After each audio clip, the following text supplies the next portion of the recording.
আসসালামু আলাইকুম ভিউয়ার্স, আশা করি সবাই অনেক বেশি ভালো আছেন।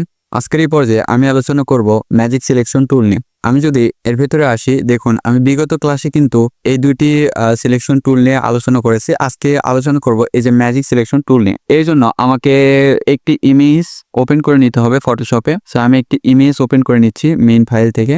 সো আমি এই ইমেজটা ওপেন করে নিচ্ছি।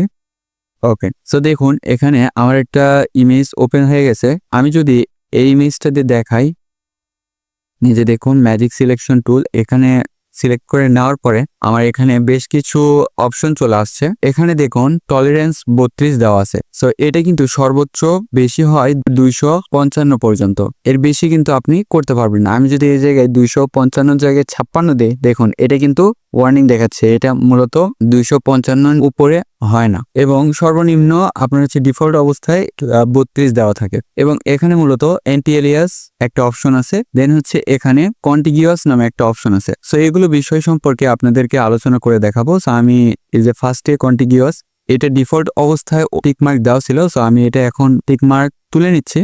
আর এই জায়গায় টলারেন্স যেটা দেওয়া ছিল 32 অবস্থাতে থাকতেছে। সো ম্যাজিক সিলেকশন টুলের কাজটা মূলত হচ্ছে কি, এটা হচ্ছে আপনি যেই জায়গায় ক্লিক করবেন সেই জায়গায় যে কালারটা থাকবে সেই কালার অনুযায়ী সে মূলত সিলেকশন করবে। ঠিক আছে, দেখুন আমি যদি এই জায়গায় দেখাই, এখানে যদি এই সাদা ব্যাকগ্রাউন্ডটা যদি আমি সিলেক্ট করতে চাই, দেখুন এই পুরোটাই কিন্তু সাদা কালার আছে। আমি এখানে টলারেন্স 32 রেখে আমি যদি এটাতে যদি ক্লিক করি, দেখুন আমার কিন্তু সাদাটা কিন্তু পুরোটা সিলেক্ট হয়ে গেছে।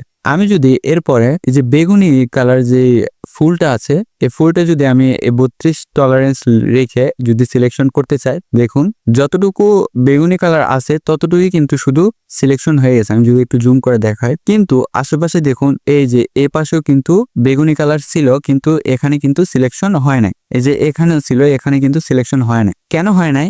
কারণ আমার এখানে রেঞ্জ মূলত কম দেওয়া আছে। তো আমি যদি এখানে যদি রেঞ্জ আর একটু বেশি করে নিই, এখানে রেঞ্জ ধরেন যে 60 নিলাম, নেওয়ার পরে এবার যদি আমি ম্যাজিক টুল দিয়ে যদি সিলেকশন করি, দেখুন এবার আরো একটু বেশি সিলেকশন হয়েছে। আমি যদি এখানে 60-এর জায়গায় যদি 100 দেই অ্যান্ড দেন এবার যদি এখানে সিলেক্ট করি, দেখুন এবার কিন্তু আরো একটু বেশি হয়েছে। মানে আপনার এই জায়গায় রেঞ্জ যতটুকু দিবেন ততটুকুই কিন্তু এই জায়গায় তার ধারণ ক্ষমতা হবে সিলেকশন করার জন্য। যত বেশি রেঞ্জ দেবেন তত বেশি তার ধারণ ক্ষমতাটা বৃদ্ধি পাবে সিলেকশন করার জন্য। সো এটা আশা করি বুঝতে পেরেছেন, এবং আপনারা যখন এটা মূলত বিভিন্ন সিলেকশন করার ক্ষেত্রে আপনারা ইউজ করবেন, তখন কিন্তু এটা সম্পর্কে আরো ভালোভাবে আপনারা বুঝতে পারবেন। এরপরে আমি যে বিষয়টা দেখাবো, এই যে এই পাশে দেখুন কন্টিগিউয়াস নামে একটা অপশন আছে। এটাতে যদি আমি টিকমার্ক দিই, দেওয়ার পরে আমি একটা বিষয় যদি দেখাই আপনাদেরকে, দেখুন এটাতে টিকমার্ক দেওয়ার পরে আমি এখানে ডিফল্ট অবস্থায় 32 ছিল, 32-এ রাখলাম। ওকে, সো কন্টিগিউয়াস টিকমার্ক থাকা অবস্থায় যদি আমি কোনো জায়গায় সিলেকশন করি, দেখুন এই জায়গাতেও মূলত কিন্তু সাদা কালার, এবং এই বাহিরেও কিন্তু সাদা কালার। আমি যখন এটা টিকমার্ক না থাকা অবস্থায় কোনো সাদা কালারের উপর ক্লিক করছিলাম, তখন কিন্তু সাদা কালারের পুরো জায়গাটা জুড়ে কিন্তু সিলেকশন হয়ে গেছে। কিন্তু এখন আমি যখন এখানে কন্টিগিউয়াস সিলেকশন থাকা অবস্থায় যখন আমি এই সাদা কালারের ভিতরে ক্লিক করব, দেখুন শুধু এতটুকু জায়গায় সিলেকশন হয়ে গেছে, কিন্তু আশেপাশে যে সাদা ছিল এগুলো কিন্তু সিলেকশন হয় নাই। আবার আমি যখন এটা টিকমার্ক উঠে দেওয়া অবস্থায় যখন আমি এই সাদা কালারের উপর ক্লিক করব, তখন দেখুন এবার কিন্তু পুরো সাদা কালার জুড়েই কিন্তু আমার সিলেকশন হয়ে গেছে।